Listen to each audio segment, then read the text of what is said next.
komoditas baru ini, komoditas porang, dan kita harapkan kita akan tidak mengekspor porang dalam bentuk mentahan, tetapi seperti yang tadi kita lihat di sini, ini sudah setengah jadi, bisa jadi tepung, dan insya Allah nanti tahun depan sudah akan menjadi barang jadi, yaitu menjadi beras porang.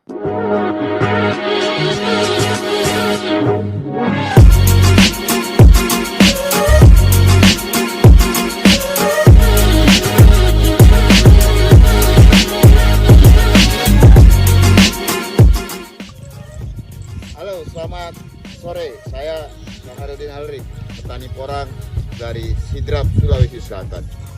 Hari ini tentu menjadi kebahagiaan buat kami para petani porang yang ada.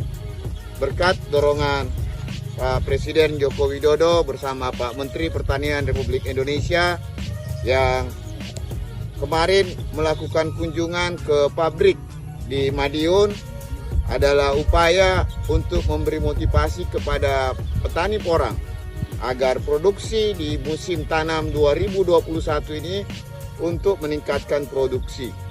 Nah, dari hasil perkebunan porang kami yang ada di Kabupaten Sidrap, sekarang ini persiapan untuk panen umbinya.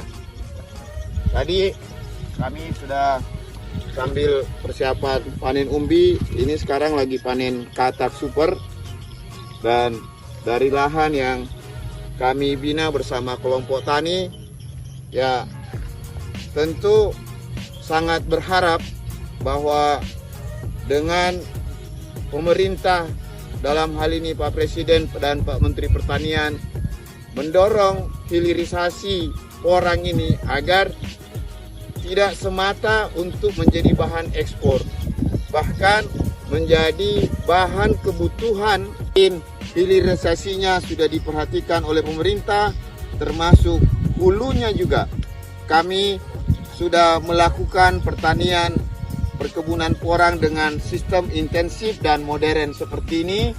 Nah, sisa kami membutuhkan dukungan untuk perluasan perkebunan agar supaya petani melalui edukasi komoditinya, edukasi budidayanya, kemudian fasilitasi sarana tambahan modalnya, kemudian fasilitasi terkait dengan herbisida dan pestisidanya. Dan insya Allah kami berharap tahun 2021 dan 2022 porang menjadi andalan ekspor Indonesia ke depannya. Karena porang itu tanamnya hanya 8 bulan. Ditanam bulan 10, bulan 3 sudah mulai panen katak. Kemudian bulan 5 panen umbi.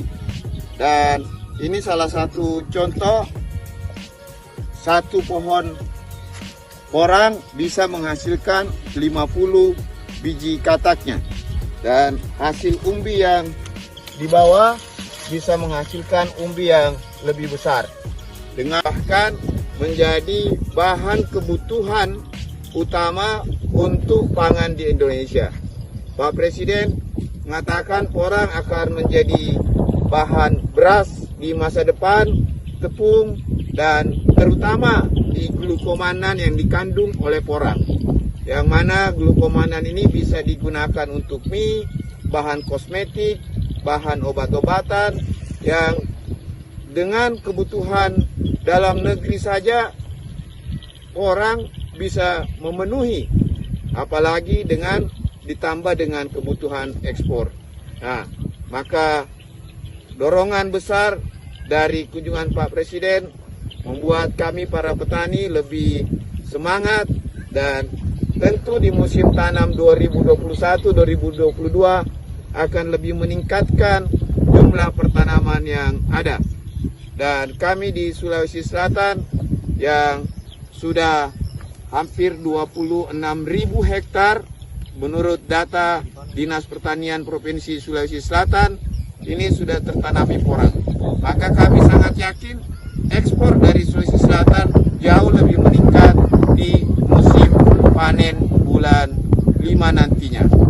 Maka harapan kami selanjutnya, selain hilirisasinya sudah diperhatikan oleh pemerintah, menghasilkan umbi yang lebih besar. Dengan pohon sebesar ini rata-rata bisa menghasilkan 3 sampai 5 kilo per pohon. Nah, kalau satu hamparan ini bisa sampai 20.000 batang, berarti bisa menghasilkan 30 sampai 40 ton per hektar. Dengan harga katak sekarang, dari hasil panen katak untuk ditanam lagi menjadi bibit, kemudian umbi di bawahnya bisa untuk diolah menjadi beras, mie, tepung, kosmetik, dan obat-obatan, sehingga dari hasil panen umbi bisa rata-rata petani kalau dilakukan secara intensif, modern, dan sesuai dengan SOP yang kami lakukan, maka bisa menghasilkan 210 juta per hektarnya. Nah, mudah-mudahan apa yang dilakukan oleh pemerintah pusat menjadi dorongan utama supaya porang menjadi komoditi andalan nasional dan menjadi pemulihan ekonomi di masa pandemi ini. Terima kasih Pak Presiden, terima kasih Pak Menteri. Kami semangat untuk melakukan dan berpartisipasi dari